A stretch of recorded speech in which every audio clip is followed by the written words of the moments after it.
If you think more of Colorado is burning more acres more often, you're absolutely right. This era of really big destructive wildfires is pretty new here in Colorado. Plus, a look at a largely forgotten megafire and how that could be the best case scenario for Colorado's biggest fire at the moment.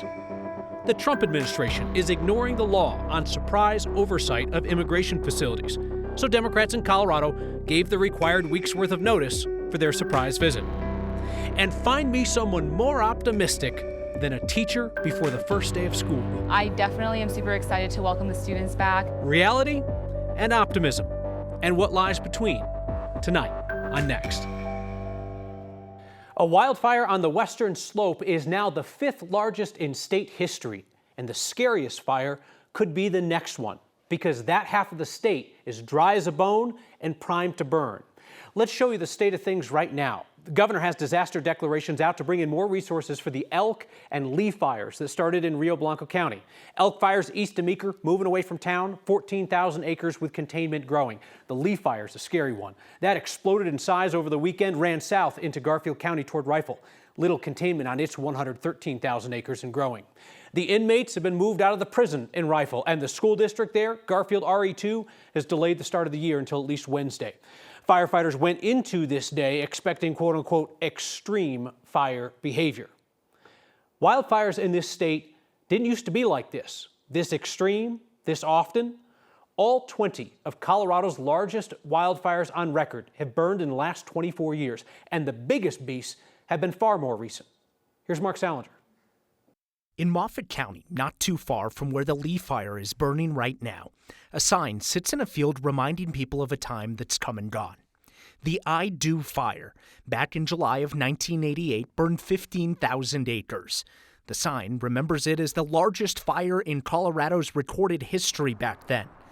Less than 4 decades later, that fire isn't even close to even making the top 20 list of largest fires in the state. This era of really big destructive wildfires is pretty new here in Colorado. Russ Schumacher is the Colorado State climatologist and a professor at CSU.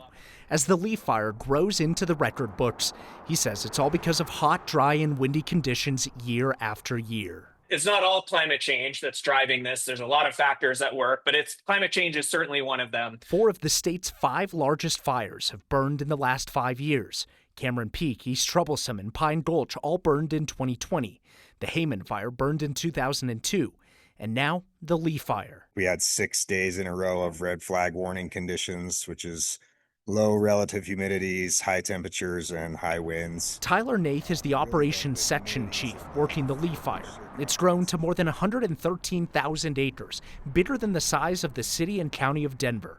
So big, it's taking firefighters hours to drive from the fire camp to the locations they need to battle the flames. So setting up remote camps and supporting the firefighters with food and places to sleep, and all of those things really become the biggest challenge when these get that large. All 20 of the state's 20 largest wildfires have burned in the last 24 years. In fact, Colorado has already seen at least 5 wildfires bigger than the I Do fire just already this year. The 3 things you don't want from the weather in terms of wildfire are hot, dry, and windy. And we've had a lot of those lately. Tyler, the operations section chief who you just heard from there, also worked the Cameron Peak fire back in 2020, the state's largest fire ever. He says they're facing similar challenges with winds and red flag warnings. The terrain is also really difficult. The challenge with the leaf fire, though, is that while there aren't a whole lot of houses or towns where it's burning, there is a lot of oil and gas infrastructure, Kyle, that's super valuable. And when we think about the fires that take out a lot of homes and upend lives, often not the biggest acreage fires. There you're talking about Black Canyon, Waldo Canyon, talking about High Park, and obviously the Marshall Fire. And the Marshall Fire is the most destructive wildfire ever, the costliest, but it only burned about 6,000 acres. So that was only a couple of years ago as well. You look at the most destructive as well as the largest wildfires, those are all within just the last couple of years. Mark Salinger, thank you.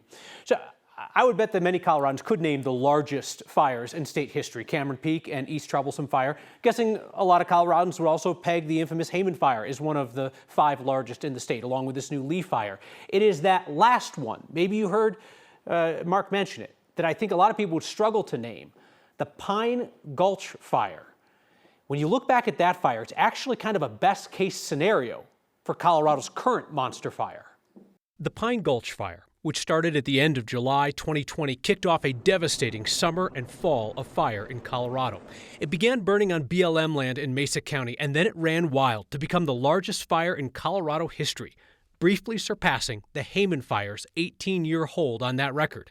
But less than 2 months later, the Pine Gulch fire was surpassed in size by the Cameron Peak fire, which devastated Grand County.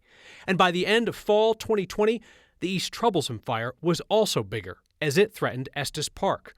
The Pine Gulch fire isn't remembered like those fires. Firefighters were successfully able to protect the few homes that were ever threatened. And with any luck, that will also be the story of the Lee fire, and hopefully not with more mega fires following in its footsteps, like the wildfires that helped to make the Pine Gulch fire fade into history. The Trump administration now requires a week's heads up before any surprise oversight visits to immigration detention facilities by members of Congress. That has the potential, obviously, to turn surprise inspections into carefully curated tours. Today, Colorado's Democrats in the U.S. House arrived for their pre-scheduled tour of the lockup in Aurora. Democratic Rep. Jason Crow was turned away from an unannounced visit last month. Unannounced visits are specifically protected by federal law, but the Trump administration treats a number of federal laws as open to interpretation. Crow is part of a lawsuit against the new week-long heads-up policy, and in the meantime, Democrats went in for one of those pre-announced inspections. I can personally say, after my 10th visit, this has been the most difficult visit in terms of getting information, getting answers out of the facility, out of the employees. Because we were forced to give 7 days notice before we went, it was very convenient, a lot of the things we saw. Number one, the entire population was on lockdown for count. Well, and so we were really only able to talk to one person, but also the people who were there conducting the visit had little knowledge to tell us when we asked questions. So the reps say they still want answers to questions like how many detainees in Aurora have a criminal history. This is pertinent because President Trump said the deportations would focus on the worst of the worst criminals, yet recent ICE numbers show that a third of detainees have no criminal history at all. For a time, one man became the face of President Trump's deportations. Kilmar Abrego Garcia, deported to a notorious prison in El Salvador by administrative error. Lawyers here in Colorado tell our Angeline McCall they worry a guy locked up in Aurora could be headed for that same error. In the Aurora detention facility, a man, Dennis Arostegui Maldonado, has been worried he would be sent back to the place he was tortured as a dual citizen of both El Salvador and Costa Rica. So this habeas case that we filed was challenging his prolonged detention. Laura Lunn with the Rocky Mountain Immigrant Advocacy Network has been representing him for 3 years. Now she's worried he may be deported unlawfully despite an order restricting his deportation to either El Salvador or Costa Rica.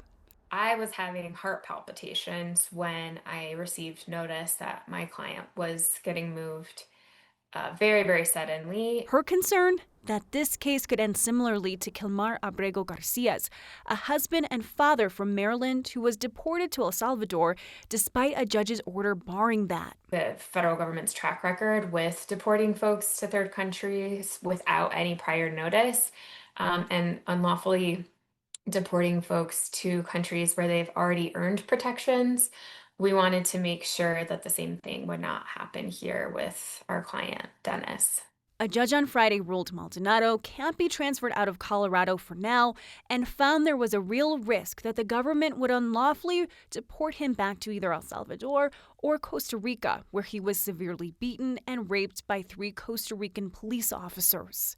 And that's something that weighed on the court's decision in the habeas case.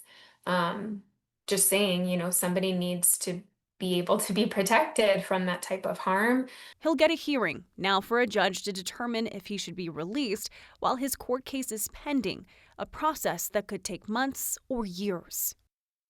This particular case has been litigated multiple times on different points over the last several years. Altogether, Maldonado has spent around 20 months in ICE custody. Kyle? 20 months, is that unusual? Fairly, yeah. That was a pretty long, extended stay, say a year or two ago. Lawyers are reporting that they're seeing those stays just increase. And so actually, Laura does have a client that's been in ICE custody for closer to 2 years that they're also working with right now. And so they're seeing, just a few months or weeks turn into really months that really could turn into years. Angeline McCall, thank you. Sometimes you have a Monday that's a real Monday, But no matter how Monday your Monday is, we still have the joy of being able to celebrate the latest good that you have done in Colorado through your Word of Thanks microgiving. Because last week, you raised more than $40,000 to help Afghan refugees continue to build new lives in Colorado. They were the last refugees to make it here before the Trump administration shut down the program. And those families are now at a crucial point in their resettlement process with the help of the nonprofit Jewish Family Service. On Wednesday, we will get started on our next project to improve life in Colorado, powered by your $15 million and counting in microgiving. Send me ideas of nonprofits that are making an impact in your part of the state. Email ideas to next@9news.com or text NEXT at 303-871-1491. Denver is nervous about letting people vote on the city's deal with Xcel Energy because of how people feel about Xcel Energy. And can we just say, God bless teachers? This is my purpose. This is like my why and why I'm here, so I'm excited for it. They're stoked to welcome back students, the happy ones, the sobbing ones, the excited ones, the nervous ones, all of them. The start of the school year is next. Aurora City Council votes tonight on whether to crack down on so-called gray market products like the drug paraphernalia and psychedelics you'll often see at vape shops and convenience stores, stuff that is against the law to sell but still out there anyway. The crackdown passed unanimously in its first reading last week. They're talking about things like meth pipes, hallucinogenic mushrooms, the canisters of nitrous oxide used for whippets. They're illegal, but they get sold due to a lack of enforcement. The ordinance would put new language into Aurora City Code to help the licensing department enforce the rules and seize that stuff. If this passes tonight, the ordinance would go into effect early next month. So get your whippets while you can, Aurora. Denver has a rare chance to renegotiate its relationship with Xcel Energy. The city's 20-year agreement with Xcel expires next year. Now, Xcel and the mayor's office want voters to renew this agreement in November, just done over with. But city council's like, whoa, hold up now. The current franchise agreement expires at the end of 2026. It lets Xcel use the city's right-of-way for utility infrastructure. It also outlines how Xcel will maintain equipment like streetlights and traffic signals. The city estimates the agreement has saved billions of dollars in construction costs, and a 3% franchise fee on customer bills adds $30 million a year to the city's general fund. But city council says these negotiations have been rushed, and they want more guarantees that Xcel's really going to follow through on projects. I appreciate the time and work, sincerely, that a lot of folks have put into negotiating the Xcel Energy franchise agreement. Quite frankly, it's not good enough. If Xcel can't meet the standards of a good neighbor, why are we rewarding them with another 20 years of exclusive control? So let me just say it clearly. This isn't a vote against Xcel. This is a vote for our constituents, for transparency, for equity, and frankly, for doing it right the first time. They're still talking about this in city council right now. Several members have suggested they're going to vote against putting it on the ballot in November. If this does not go up for a public vote in November, Denver could still try to put the agreement in front of voters next June or next November.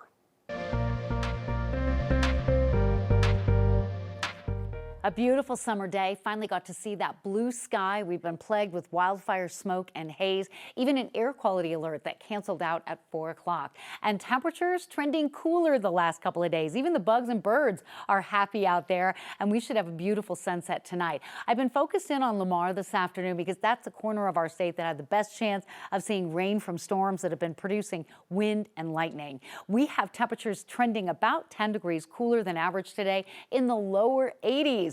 Thankfully, this hour, the winds out of the north and northeast have let up. They were a little bit gusty last hour. And the air quality alert canceled for Denver, but continuing for the Northwest Plateau and Western Slope due to wildfire smoke. We're tracking 10 separate fires across our state. So when I see storms on the radar like this, I'm excited about the rain potential, but wind and lightning is also something that we're watching for this evening. And so a few clouds around the area, a nice evening tonight. We're going to do this all over again tomorrow. Not much chance for rain rain in Denver's forecast over the next few days, but things will be changing by the end of the week. So if you're out and about this evening, low 80s now, dropping 10 degrees by 11 o'clock. We'll look for temperatures to come up a few degrees tomorrow, but 89 is seasonal for this time of year. We stay dry. It's Wednesday and Thursday. The records are 99 and 100 will come close to breaking records, and it's dry. We have a little moisture coming in into the week. Slight chance for a late day storm Friday, Saturday, and maybe Sunday, but the temperature trend of upper 80s and low 90s will continue through the weekend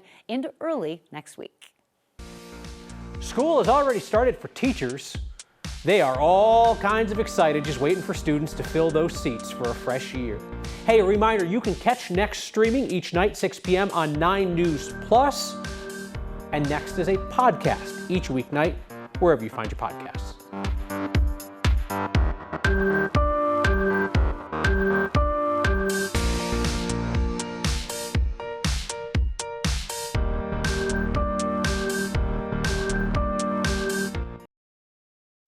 There's just something beautiful about the first day of school. The optimism, the excitement, even the nerves.